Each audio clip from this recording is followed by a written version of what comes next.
Olá, hoje a gente vai fundo em Gênesis 14. É uma passagem, olha, cheia de reviravoltas. Tem guerra, resgate familiar, um encontro bem enigmático.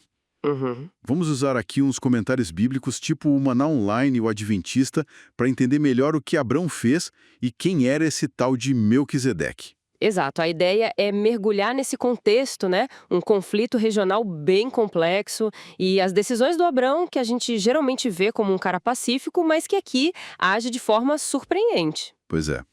Tudo começa com o Ló, né? Sobrinho do Abrão. Ele escolheu morar lá perto de Sodoma e Gomorra e, bom, a coisa complica. Complica mesmo. Uma aliança de reis, liderada por um tal de Kedorlaomer, ataca a região. Rolou uma rebelião e eles vieram para cima. Ló acaba sendo levado cativo, junto com tudo de Sodoma. E tinha uma geopolítica aí, sabe? Reis lá da Mesopotâmia contra os reis cananeus locais. A escolha do Ló de morar ali deixou ele bem vulnerável. Hum, E o Man Online até comenta uma coisa interessante. Quando Abrão soube, ele não ficou culpando Ló. A reação foi de compaixão, sabe? Agiu rápido. e que ação. O Abrão que a gente imagina mais tranquilo juntar 318 homens. Homens treinados da casa dele. Sim, E vai atrás dos invasores. Persegue eles até lá ao norte, perto de Damasco. Roubar é o nome do lugar. E consegue resgatar Ló, a família, todos os bens. É um lado guerreiro que a gente não espera muito, né? é fascinante porque a motivação, né? O que as fontes destacam é isso. Não era para conquistar a terra nem nada, era resgate, família. Entendi. O Maná Online fala que foi um ato de amor, de responsabilidade, um risco enorme que ele correu e sugere que o amor, às vezes, age de forma meio imprudente para o mundo, né? Mas o foco era libertar. Faz sentido. E aí, na volta, depois da vitória, tem dois encontros muito importantes. O primeiro é com Melquisedeque. Ah, Melquisedeque, uma figura e tanto. Ele surge como rei de Salém, que talvez seja a futura Jerusalém, e também sacerdote do Deus Altíssimo, El Elyon.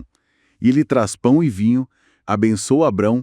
Quem é esse cara? Então, ele é super intrigante.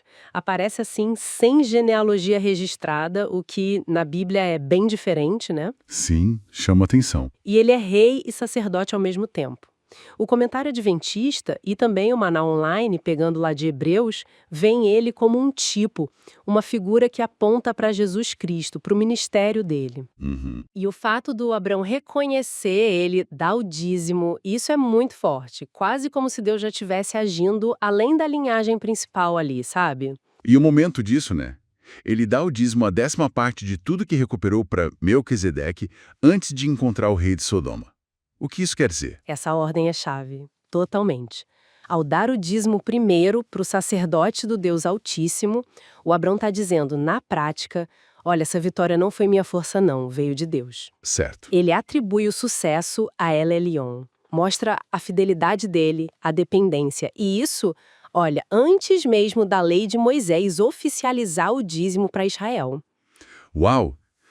E logo depois dessa demonstração de fé, chega o rei de Sodoma. E faz uma proposta, né? Sim, ele oferece: fica com os bens que você recuperou.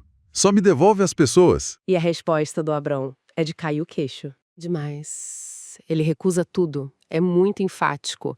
Nenhum fio, nenhuma correia de sandália. Por quê? Para ninguém dizer que foi o rei de Sodoma que enriqueceu ele. Ah, que interessante. Integridade total. Exatamente. Ele deixa muito claro de onde vem a confiança dele, a provisão dele.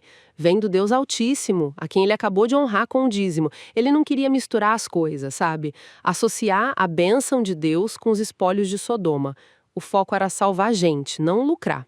Então, resumindo essa história toda, a gente vê um Abrão bem complexo, pacífico, mas que vai para a guerra quando precisa, por amor, compassivo com Ló, mas com uma ética, assim, muito firme. Isso. Ele age por lealdade, reconhece Deus na vitória com o dízimo e mantém a integridade lá em cima diante da oferta do rei de Sodoma. Mostra a fé em ação mesmo, né? Com certeza. E a narrativa faz esse contraste, né? As escolhas do Ló, levando à vulnerabilidade, e a fidelidade do Abraão. E, claro, introduz essa figura incrível que é Melquisedeque. Breve, mas com um peso teológico enorme. Uma análise muito rica de Gênesis 14. Revela muitas camadas de liderança, de fé, de ética na vida do Abraão. Sim. E fica talvez uma pergunta para a gente pensar, né? Melquisedeque surge ali meio que do nada na narrativa principal, sem uma história prévia detalhada. Mas o impacto dele é duradouro. Uhum. O que será que essa aparição súbita de um rei sacerdote justo, fora da linhagem que a gente acompanha, pode sugerir sobre, sei lá, a amplitude da ação de Deus no mundo? Mesmo naqueles tempos antigos, agindo talvez de formas que a gente nem sempre percebe na história principal.